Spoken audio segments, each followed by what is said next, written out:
86 miles. That is the distance between the eastern tip of Russia and the western coast of Alaska. Not 800 miles. Not 8,086.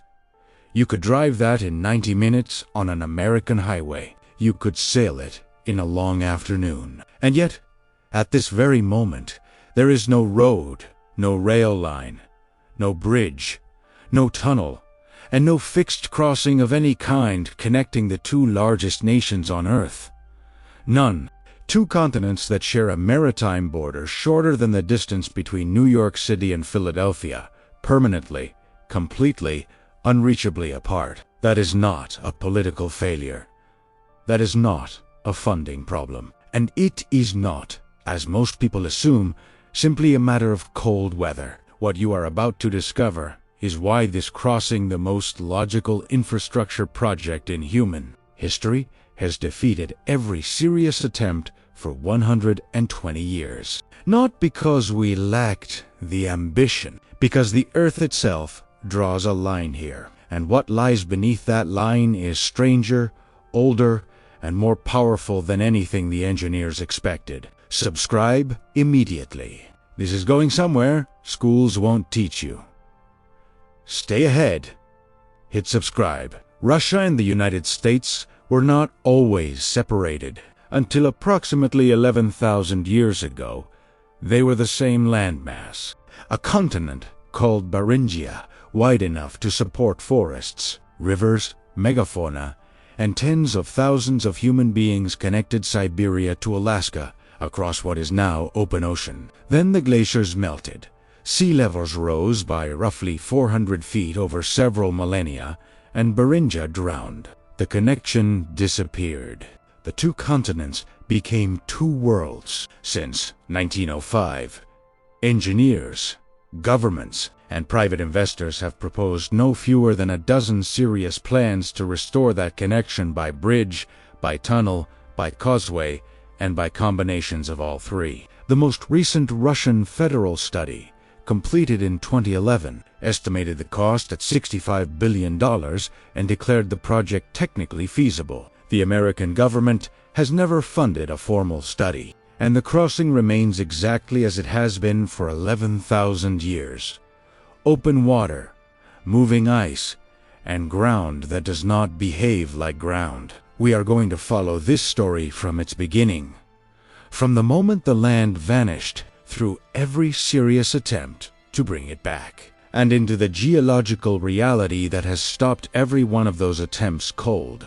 By the end of this investigation, you will understand not just why the Bering Strait cannot be crossed, but why the forces preventing it are the same forces that shaped every continent you have ever stood on. As recently as 1905, a French engineer submitted a fully costed proposal to connect Paris to New York by rail, and the Russian government gave it serious consideration for 3 years. The engineer's name was Loic de Lobel.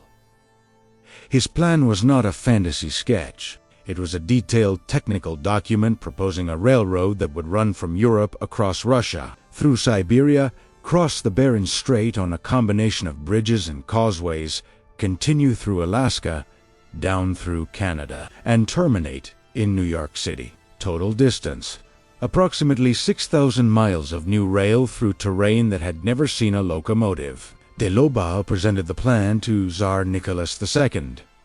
The Russian Ministry of Finance examined it.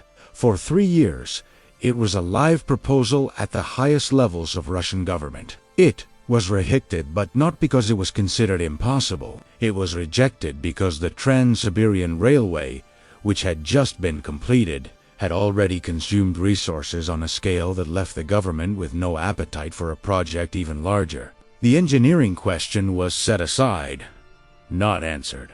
Consider what that means.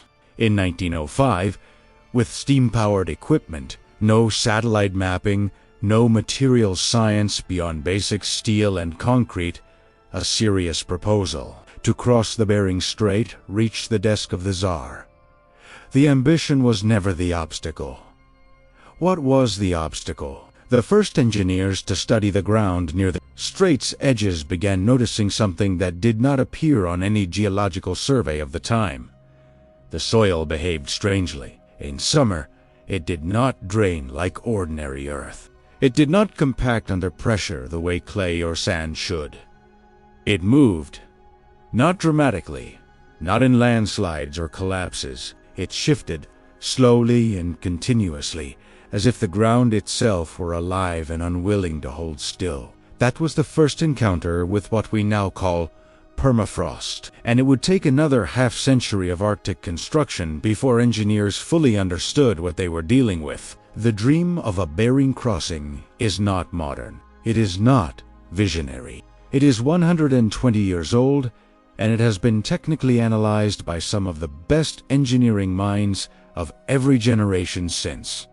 None of them solved it. The question is why. The answer begins underground. The ground beneath the Bering Strait does not behave like ground. It behaves like a slow-motion trap that waits for the weight of construction before it moves. Permafrost is defined as any ground that remains at or below freezing for 2 or more consecutive years. That definition sounds manageable. It sounds like frozen soil. Solid, stable, reliable. The reality is the opposite. Permafrost is not a uniform block of ice. It is a layered, heterogeneous mixture of soil, rock, water, and ice crystals, held together by temperature alone. Remove the temperature, or add weight, or introduce heat through a building's foundation, or run a pipeline across it, and the structure collapses. Not suddenly, gradually, unpredictably, and irreversibly. The engineering term for this process is thermal. It is what happens when permafrost thaws unevenly.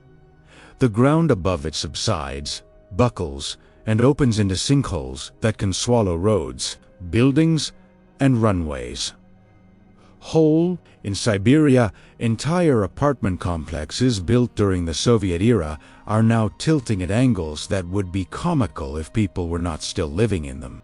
In Alaska, the Dalton Highway, the only road connecting the continental United States to the Arctic Ocean, requires constant maintenance because the permafrost beneath it shifts every summer, opening cracks and depressions that would close the road entirely if left unattended for a single season. Stop and translate that into physical reality. The Dalton Highway is a single-lane gravel road through Alaska. It requires a permanent maintenance crew operating year-round, just to remain passable. Now consider a bridge or tunnel spanning 86 miles of Arctic Strait, carrying rail traffic, requiring continuous structural integrity at temperatures that swing from -60 Fahrenheit in winter to 40 above in summer, over permafrost that is not static, but actively changing as global temperatures rise. The permafrost beneath the Bering Strait is not limited to the shorelines.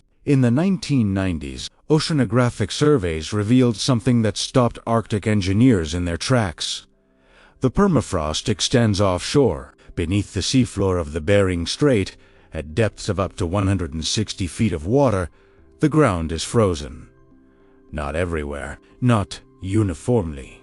In patches, in ridges, in formations that do not follow any predictable pattern, because they are the remnants of Beringia itself, the drowned continent, still frozen beneath the ocean floor after 11,000 years. This is not a minor complication. For a tunnel, it means drilling through a seafloor that changes composition every few hundred feet, from solid rock to frozen sediment to unfrozen clay and back again, with no reliable geological map to predict what comes next. For a bridge, it means anchoring foundations into a seabed that is partly solid, partly shifting, and partly composed of ancient organic material that releases methane gas as it thaws. The answer to the permafrost problem, as of today, is not a solution.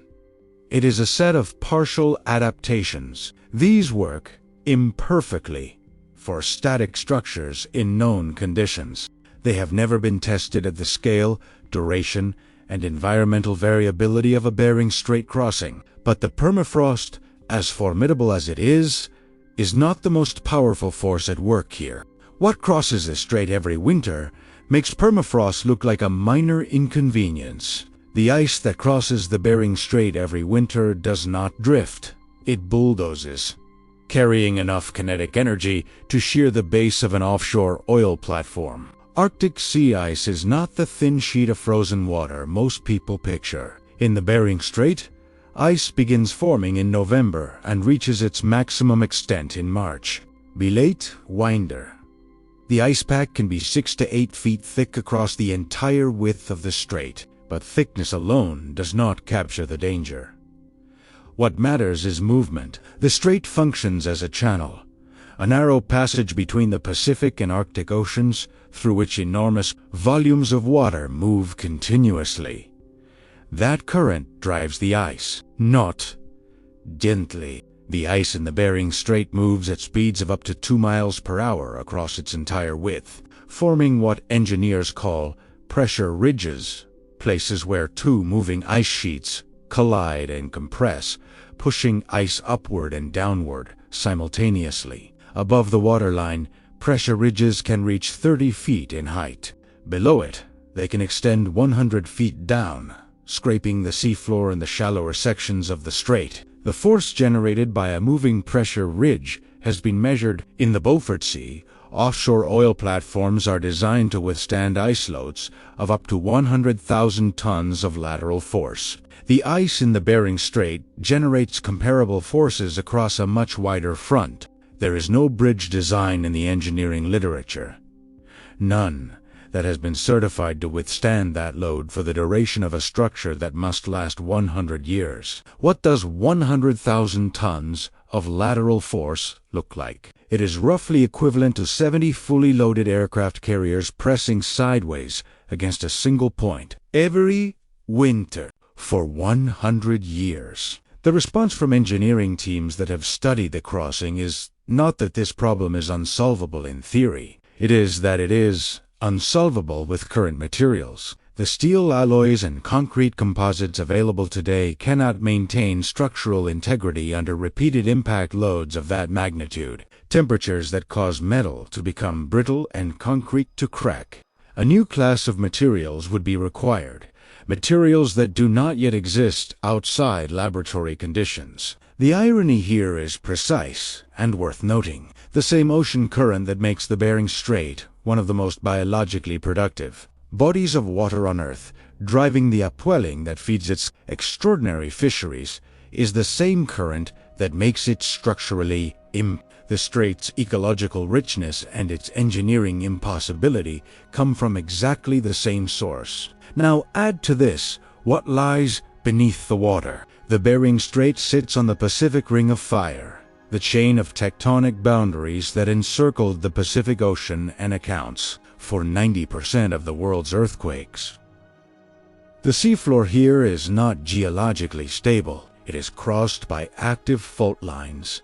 The 1964 Alaska earthquake, the second most powerful ever recorded, at magnitude 9.2, had its epicenter less than 500 miles from the proposed crossing site. The tsunami it generated crossed the entire Pacific. A structure anchored to this seafloor must be designed not just for ice loads, but for seismic events of a magnitude that no fixed infrastructure anywhere on Earth has ever been required to survive. But the most unsettling part is still ahead. Even if you solved the ice, the permafrost, and the seismic instability, you would still need to build 4,000 miles of railroad through some of the most uninhabited terrain on Earth before a single train could run. This is the element of the Bering Strait problem that engineering studies consistently underestimate because it falls outside the category of pure engineering. It is an infrastructure problem at continental scale. The crossing itself, 86 miles, is only the visible part of a project whose actual scope is measured in thousands of miles on both sides. On the Russian side, the nearest existing rail connection is in Yakutsk, approximately 2,000 miles from the strait. Between Yakutsk and the Chukotka Peninsula, there is no railroad, no paved highway of any significant length. and a population density of less than 1 person per square mile across most of the distance. Building 2,000 miles of Arctic Railroad through this terrain, at a conservative cost of $50 million per mile in Arctic conditions, produces a number that exceeds the GDP of most nations. On the American side, the Alaska Railroad terminates in Fairbanks, approximately 500 miles from the strait.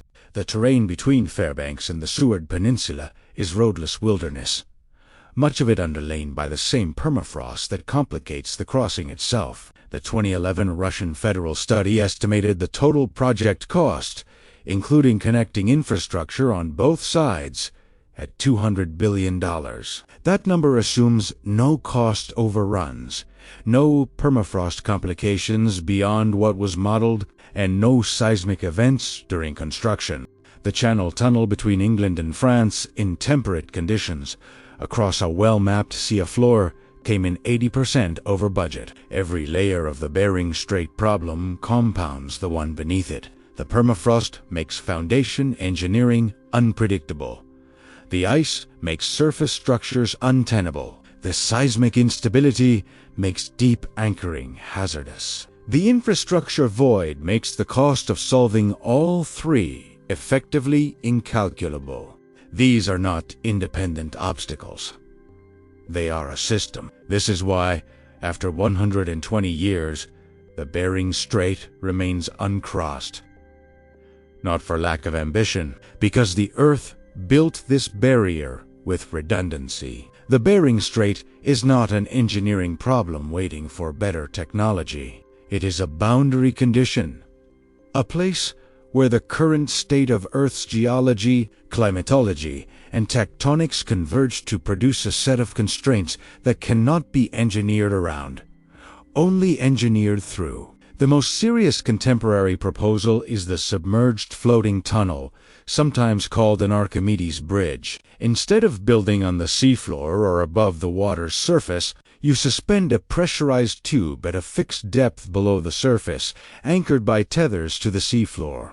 The tube floats at depth, clear of surface ice, clear of pressure ridges, isolated from the worst of the temperature swings. Norway has the most advanced engineering program in the world for submerged floating tunnels, and none has yet been built at commercial scale anywhere on Earth. For the Bering Strait, a submerged floating tunnel would need to be anchored into the same permafrost seafloor that complicates every other approach. The tether anchor points would need to maintain integrity through seismic events. The tunnel itself would require a maintenance and emergency response infrastructure that does not exist within 1,000 miles of the crossing. Consider what that means in concrete terms. The Channel Tunnel has 32 emergency cross passages, evacuation systems, fire suppression, and response teams at both ends. It crosses 23 miles.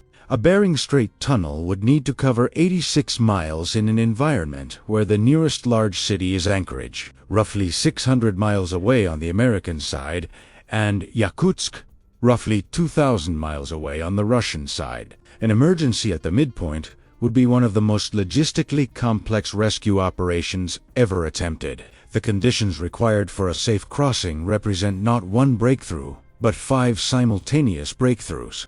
No single technological advance closes the gap. The problem requires convergence. What the Bering Strait reveals is the difference between an engineering challenge and an engineering boundary. A challenge has a known solution that requires resources and time. A boundary is a place where the physical world sets terms that human construction must accept, not overcome. Beringia is still there, not as land, as memory encoded in geology. Beneath 160 feet of cold water, the ancient surface of that drowned continent persists, river channels, lake beds, and in some areas, the preserved organic remains of the forests and grasslands that once covered it. The footprints of the first humans to cross from Asia to the Americas were pressed into that ground. They are still there, sealed under sediment, under water, under the weight of 11,000 years. Every serious proposal to cross the Bering Strait is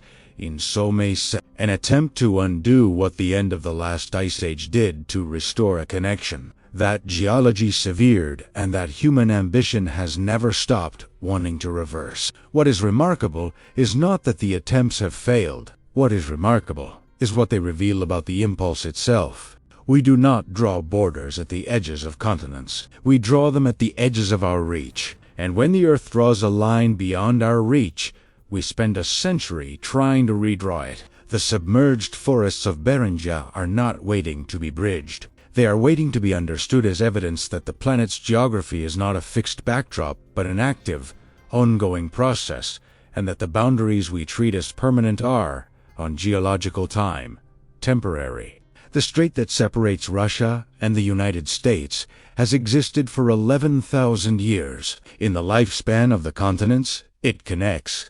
That is, a single afternoon. The land remembers the connection. The water does not. There are stories the world forgot. We find them every week. Subscribe and don't miss the next one.